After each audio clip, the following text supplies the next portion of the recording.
The fall stated meeting of the Presbytery of West Virginia will be held on Saturday, November 13th, beginning at 9:30 a.m. on Zoom. I'm Susan Sharp Campbell, Associate for Educational Ministry for the Presbytery, and I hope this video will be a helpful overview and orientation as you prepare to attend the meeting. You will be able to join the meeting beginning at 9 a.m. on your computer, tablet, or phone by video and/or audio. Login information will be sent to all who are registered on Wednesday, November 10th. For those who may not be familiar or overly familiar with Zoom, there will be a second Zoom orientation at 1 p.m. on Wednesday, November 10th, at which time information on how to be prepared for the meeting, what process we will follow, how to seek the moderator's attention if you wish to speak, and how we will be voting will be reviewed. This is particularly designed for those who are new to Zoom or who haven't attended one of our previous Zoom meetings. If you haven't already done so, I encourage you to download the Advanced Presbytery packet that was sent in an email on Wednesday, November 3rd, or can be downloaded from the Presbytery's homepage at www.wvpresbytery.org. You will also want to download the supplemental packet that was included with the announcement of this video. Please note that there are 3 sections to the primary packet. The first and longest section is the docket with the agenda and committee reports. The second is the worship bulletin, which can be found on the pages following page 82. The final section contains flyers about upcoming events. I would suggest that you download the packet before proceeding with the rest of this video so that you're able to walk through it with me. While you do not need to print the entire packet, only download it. You may want to print the docket and worship bulletin, pages 1 and 2, and the 2 pages after page 82, so that you can easily reference them in the meeting while following along on the device you have downloaded the rest of the packet on. Before moving to the items of business to come before the Presbytery, I would highlight some of the key people providing leadership for this meeting. Moderator Nancy Kissinger, a ruling elder at Beckley Presbyterian Church, General Presbyter Ed Thompson, and stated clerk Maureen Wright. They will help to ensure that the meeting goes as smoothly as possible. The docket found on the pages labeled 1 and 2 of the advance packet identifies the order in which business will be considered. Note that items marked with an asterisk are orders of the day and will be taken up at the appointed time. The moderator will call the meeting to order at 9:30 a.m. The first item of business will be the seating of corresponding members, Ellie Johns Kelly and Sue Wonderland, and giving voice to these ministers of Word and Sacrament who are members of other presbyteries. Once a quorum is declared to be present, a quorum being 15% of ministers of Word and Sacrament, or 17, and 15% of our churches represented by a ruling elder commissioner, or 18, the docket will be approved. The consent agenda contains items that have been deemed not likely to generate discussion. However, if anyone wants an opportunity for any of these items to be discussed, they can request that it be removed from the consent agenda, and it will be taken up under the committee report. Items on the consent agenda for this meeting include requests for excused absences, that today's offering be given to Presbyterian disaster assistance to aid in their ongoing work in responding to disasters, the authorization of newly trained ruling elders to preside at communion in their congregations of membership, and the reauthorization of those ruling elders who have requested it. To be reauthorized, they must request to be so, and their session records must be reviewed prior to reauthorization. This is part of Presbytery's responsibility to help provide communion for churches. The final item on the consent agenda is the approval of a policy regarding authorized lay preachers, which clarifies the work that they do as pulpit supply preachers. The moderator will then appoint temporary clerks. These folks will assist the moderator and the clerk with monitoring the chat feature of Zoom, which is how people who wish to speak will be recognized by the moderator, and tallying any needed virtual votes. The moderator will also appoint leadership team members who are present to serve as the committee on bills and overtures to process any new business as needed. Please note that items for new business must be submitted by email to the stated clerk before the end of the General Presbyter's report. At 9:45, we will move to our educational focus, which will be presented by Ellie Johns Kelly, Ministry Relations Officer of the Presbyterian Foundation. She will be speaking on financial sustainability. Following the education focus, Nellie Howard, our Resource Center Director, will have an announcement. At 10:20, we will move to worship. As you prepare for the meeting, please plan to have bread or crackers and a beverage with you for the celebration of the Lord's Supper. As I mentioned earlier, you will find the worship bulletin following page 82. At the end of the service, you will find the list of our worship leaders. Again, you may want to print these pages with the worship service on them if you don't have access to two screens. When we resume the business portion of the meeting following worship, we will welcome Jeff Bender, interim pastor of Old Stone Presbyterian Church in Lewisburg, as a new minister member of the Presbytery. You will find Jeff's autobiographical statement and statement of faith on pages 76 through 78. Any visiting members of Word and Sacrament who are members of other presbyteries will also be introduced. The moderator will also recognize those ruling elders attending Presbytery for the first time as commissioners. In the printed report of the stated clerk found on pages 5 through 10, you will find reference to the reception of minutes from several administrative commissions for the installations of new ministers. In the information section, there's a list of churches who have completed the session records review process. If your church is not listed, please encourage the clerk of session to contact Maureen Wright to make arrangements for this to be done.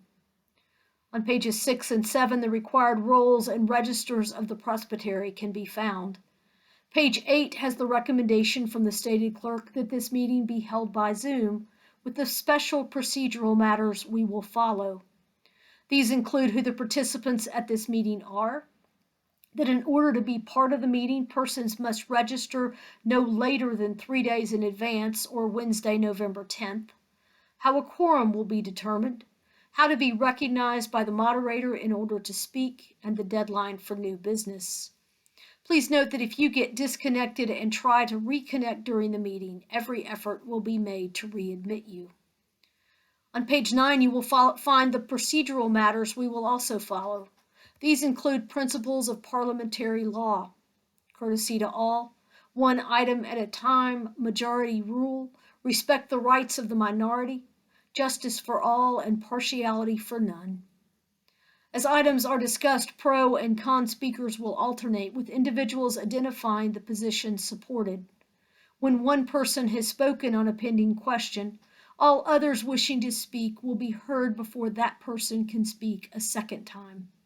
Please note it takes special permission for someone to speak on the same question more than twice. Here you will also find provisions from the Presbytery's manual that guide us, including who has the ability to speak and who has the ability to speak and to vote. Please note that in the final section on page 9, procedural rules, number 1 differs for this meeting. As noted above, those wishing to speak will do so by using the chat feature or the electronic hand feature on Zoom. If you aren't sure what that means, I hope you were able to attend the Zoom orientation meeting on Sunday, November 7th, or will attend on Wednesday, November 10th at 1 p.m. When called on by the moderator, share your name, church, or relationship to the presbytery. Address your question to the moderator, and you will be muted by the Zoom host when you finish. As part of the procedural rules, you will find that the limitation for debating any motion is 30 minutes per main motion, with each speaker limited to 3 minutes per speech, although this must be approved by 2/3 of those voting on the 13th. If there is an item that you wish to speak to, I encourage you to write down your remarks so as to help you stay focused and within the time frame. Page 10 then references basic information regarding motions. The report of the General Presbyter can be found on pages 11 through 14. Ed's written report highlights the new round of commissioned pastor training that will begin in January 2022. If you have questions, please feel free to contact me. You will find information on Presby Prep, the first year of the preparation program, along with a registration form in the flyer section of the packet. It also provides an update on the New Life Congregational Grant Program and encourages all congregations to become part of the Matthew 25 initiative vision of the PCUSA. The final part of Ed's report lifts up where he is engaged with congregations, committees, staff members, pastors, and others from August through October of this year. We will then move to committee reports. Most of these have two sections. The first is any recommendations that we will need to vote on. As these come from a committee, they will not require a second. The second has information about the ongoing work of the committee. The leadership team's written report can be found on pages 15 and 16. They have several recommendations we will be voting on.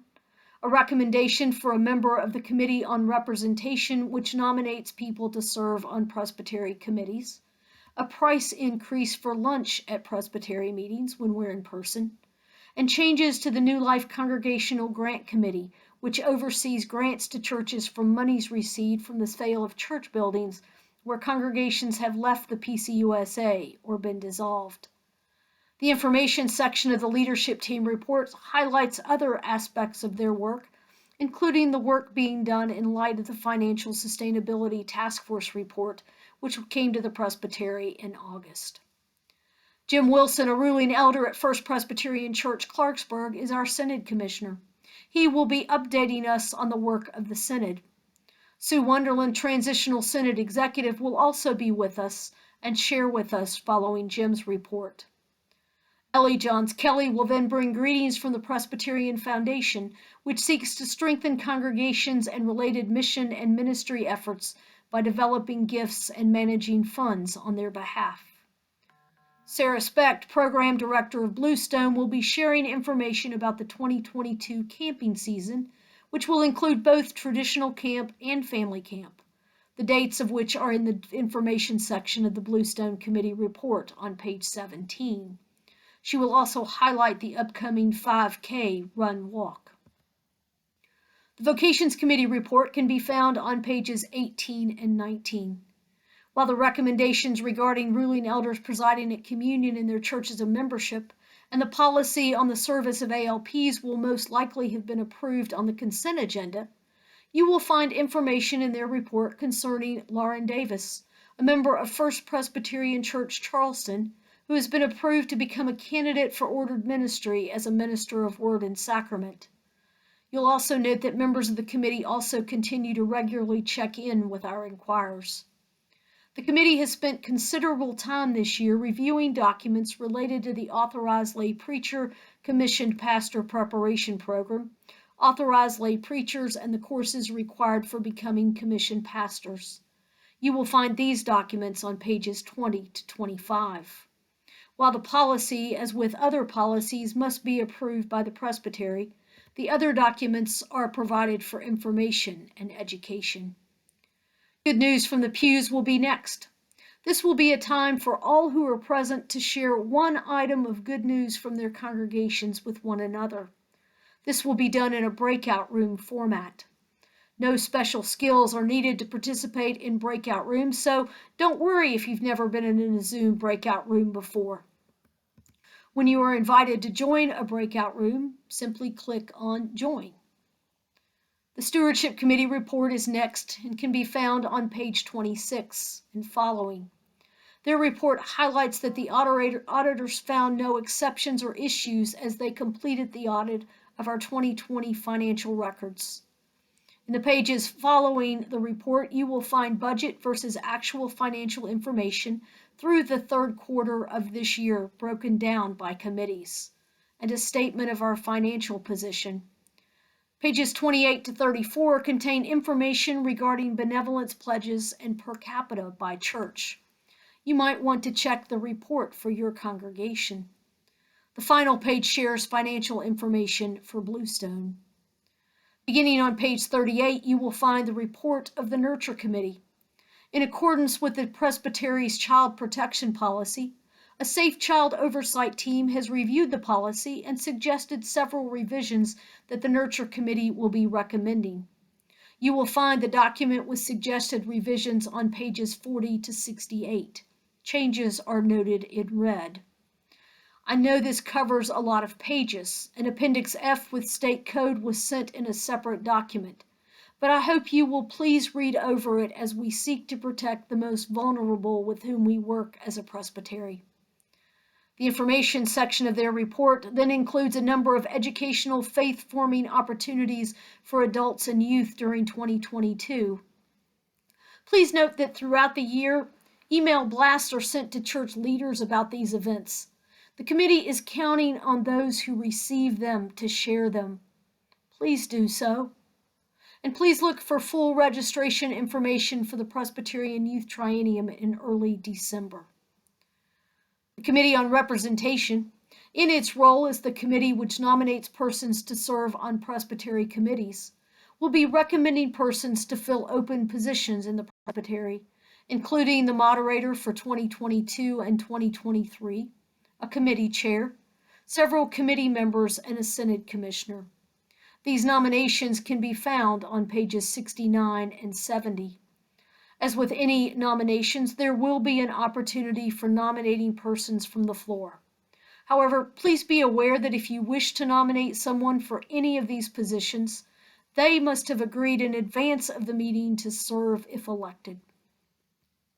In the information section of their report, beginning on page 70, is the summary report of the committee from a survey that they developed regarding the implementation of principles of diversity and inclusion in leadership positions.